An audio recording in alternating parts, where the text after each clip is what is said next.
Brother, சொல்றேன்னு தப்பா எடுத்துக்காதீங்க. கட்டின ஒய்ஃபை கை நீட்டி அடிக்கிறது தப்பு தானே? அடிக்கிறது தப்புதான் பிரதர். ஆனா நம்மள அடிக்க தூண்டுறது தப்பு இல்லையா? குற்றம் செய்யறது மட்டும் இல்ல, குற்றம் செய்ய தூண்டுறதும் தப்பு தானே? ஐயோ ப்ரோ, நீங்க ரொம்ப கோவமா இருக்கீங்கன்னு நினைக்கிறேன். அப்படிலாம் ஒண்ணும் இல்ல ப்ரோ. இல்ல பிரதர், நீங்க கோவமா தான் இருக்கீங்க. ப்ரோ, நீங்க கேக்குறத பார்த்தா இசை உங்ககிட்ட வந்து பேசின மாதிரி தெரியுது. ஐயோ பிரதர், இசையெல்லாம் வந்து என்கிட்ட பேசல. நடந்ததெல்லாம் கேள்விப்பட்டேன். அவ சொல்லாம நீங்க எப்படி கேள்விப்பட்டிருப்பீங்க? இந்த இசையோட பிரச்சனையே இதுதான். அதுக்குள்ள வந்து உங்ககிட்ட எல்லா விஷயத்தையும் சொல்லிட்டா பாத்தீங்களா? கூல் பிரதர், நீங்க சொன்ன சம்பவம் நடந்தது உங்க வீட்ல இல்ல பிரதர்.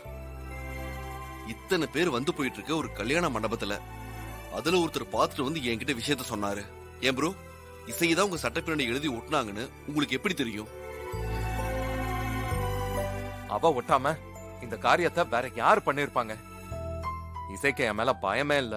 கொஞ்சம் இடம் கொடுத்ததும் என்னையவே அசிங்கப்படுத்திடுவா. எவ்வளவுதான் கோவமா இருந்தாலும் கட்டின பொண்டாட்டிய கை நீட்டி அடிச்சதுக்கு உங்களை தான் எல்லாரும் தப்பா நினைச்சிருந்திருப்பாங்க. நீங்க என்னன்னா இசைதான் உங்களை அசிங்கப்படுத்தினாங்கன்னு சொல்றீங்க. தப்பு ப்ரோ. நான் யூசுவலா யாருக்கும் அட்வைஸ் எல்லாம் பண்றது கிடையாது. நீங்களே கொஞ்சம் யோசிச்சு பாருங்க. அத்தனை பேருக்கு முன்னாடி ஒட்டினா நீங்க கோவப்படுவீங்கன்னு இசைக்கு தெரியாதா என்ன? அப்படி இருக்கும்போது எப்படி அவங்க இப்படி ஒரு காரியத்தை பண்ணிருப்பாங்க?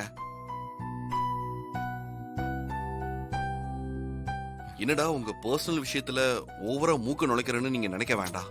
சச்சா, அப்படியெல்லாம் ஒண்ணு இல்ல ப்ரோ. இசை எப்ப என்ன அண்ணன் கூப்பிட்டாங்களோ அப்பவே எனக்கு அவங்க தங்கச்சி ஆயிட்டாங்க. நான் அந்த உரிமையில சொல்றேன். நீங்க அடிச்சதும் அவங்க பேசாம போகும்போது தெரிய வேண்டாமா அவங்க இந்த சீப்பான காரியத்தை பண்ணலன்னு?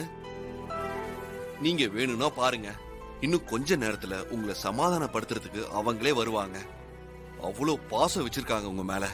தப்பு பண்ணவங்க தான் சமாதானப்படுத்தவும் செய்வாங்க ப்ரோ. ப்ரோ, நீங்களும் கஷ்டப்பட்டு மத்தவங்களையும் கஷ்டப்படுத்தி உங்களை சுத்தி நடக்கிற எதுவுமே உங்களுக்கு புரியாத மாதிரி நடிக்கிறீங்க. அது அப்படி இல்ல ப்ரோ. அவங்க தேடி வர்றது பாசத்துல. சரி, ஓகே ப்ரோ, எனக்கு ஒரு ஃபோன் கால் பேசணும், ப்ளீஸ். சரி ப்ரோ, கண்டினியூ.